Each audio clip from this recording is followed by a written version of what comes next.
Ketika birokrasi di negeri ini melahirkan sistem yang kaku dan formalitas yang melumpuhkan, di manakah posisi seorang pemimpin sejati? Apakah kepemimpinan cukup diukur dari deretan plakat penghargaan atau dari keberanian membongkar kebobrokan langsung di lapangan? Selamat datang di Analisis Kritis Bangsa.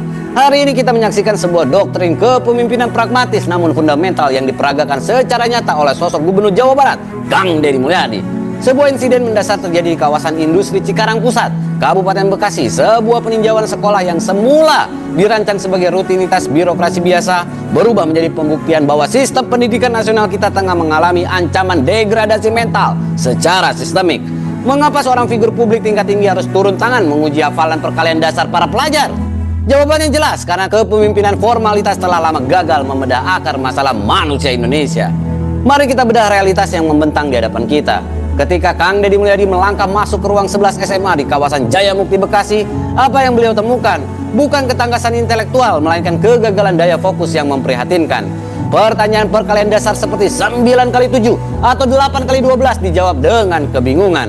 Disinilah letak ketajaman analisis Kang Deddy Mulyadi. Beliau tidak menyalahkan para guru secara membabi buta, melainkan menuding langsung pada akar krisis abad ke-21, yaitu adiksi terhadap gadget dan pengikisan disiplin mental. Gaya orasi KDM di depan ruang kelas bukanlah sekedar amarah politisi, saudara-saudara, melainkan tamparan edukatif. Beliau menegaskan bahwa matematika bukan sekedar kalkulasi angka di atas kertas, melainkan gemblengan otak untuk melatih ketahanan di bawah tekanan. Bagaimana mungkin generasi muda kita mampu bersaing di tengah gempuran industri global, termasuk persaingan sengit dengan kawasan industri Jawa Tengah maupun Jawa Timur, apabila kecermatan dasar otak mereka telah dilumpuhkan oleh mesin otomatisasi dan simulasi layar smartphone? Ini adalah autokritik keras terhadap pola pendidikan modern yang terlalu memanjakan tanpa membangun karakter, ketahanan fisik dan mental. Namun saudara-saudara, keutamaan kepemimpinan Kang Deddy Mulyadi tidak berhenti pada kritik destruktif. Seorang negarawan sejati tidak hanya pandai menunjuk kebobrokan, melainkan ahli dalam menemukan serta merawat potensi yang tersisa.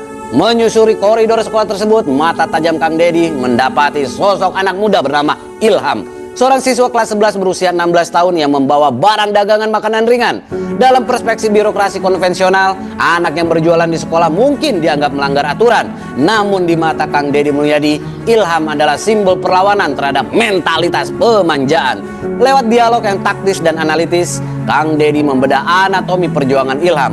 Yatim sejak kecil, berjuang bersama sang ibu yang mengelola warung sederhana, serta mengidap riwayat penyakit asma. Akankah Ilham menyerah pada keadaan? Tidak. Ilham membeli barang grosiran, menimbang, mengemas secara mandiri, hingga mampu membukukan tabungan jutaan rupiah. Kang Deddy Mulyadi berhasil mengekspos sebuah kontras yang tajam di saat sebagian besar remaja tenggelam dalam zona nyaman dan adiksi gadget. Ilham berdiri tegak menempa kemandirian ekonominya. KDM menyoroti bahwa kemandirian inilah fondasi tertinggi dari martabat manusia. Ketajaman fisik Kang Deddy Mulyadi semakin memuncak saat beliau menguliti cita-cita masa depan Ilham. Ketika ditanya mengenai arah langkah pasca SMA, Ilham tidak menjawab dengan angan-angan kosong. Anak muda ini membidik beasiswa kuliah ke luar negeri tirai bambu, yaitu Cina, dengan fokus spesifik pada jurusan sastra Cina. Perhatikan betapa presisinya logika ini. Ilham melihat pergeseran peta industri dunia, perkembangan investasi global dan ekspansi industri skala masif membutuhkan jembatan komunikasi yang kokoh. Kang Deddy Mulyadi menggarisbawahi realitas geopolitik ini, bahwa untuk menaklukkan raksasa ekonomi, kita harus menguasai bahasa dan strateginya. Bahkan ketika diuji terkait urusan asmara, Ilham melontarkan prinsip yang selaras dengan filosofi KDM. Tamatkan ilmu, kuasai harta dan kemandirian, baru bicarakan cinta. Kang Deddy Mulyadi menjadikan pemikiran Ilham sebagai standar emas generasi muda. Tanpa kapasitas ekonomi dan kedalaman ilmu, kebebasan individu hanyalah ilusi. Inilah edukasi publik yang provokatif, bahwa ketangguhan bangsa tidak diukur dari seberapa banyak kita menuntut hak, melainkan seberapa kuat kita membangun kapasitas diri. Puncak kepemimpinan Kang Deddy Mulyadi ditandai oleh rasionalitas tindakan, bukan sekedar janji manis di mimbar orasi. Setelah menyaksikan bagaimana Ilham berhasil menularkan semangat kewirausahaan kepada kawan-kawan sebayanya di sekolah, KDM mengambil tindakan instan dan terukur. Bantuan modal tunai dikucurkan secara langsung di tempat, bukan sebagai bentuk filantropi konsumtif, melainkan sebagai kapitalisasi semangat independensi. Kang Deddy secara instruktif membagi alokasi tersebut, perkuat modal usaha Ilham dan distribusikan kepada siswa-siswa lain yang memiliki keteguhan hati untuk berjualan secara jujur. Inilah pola kepemimpinan taktis, intervensi langsung yang dampaknya berlipat ganda ya, multiplier effect. Kang Deddy Mulyadi membuktikan bahwa dorongan moral yang dipadu dengan kepastian modal adalah formula tercepat memutus rantai kemiskinan dan kemanjaan mental.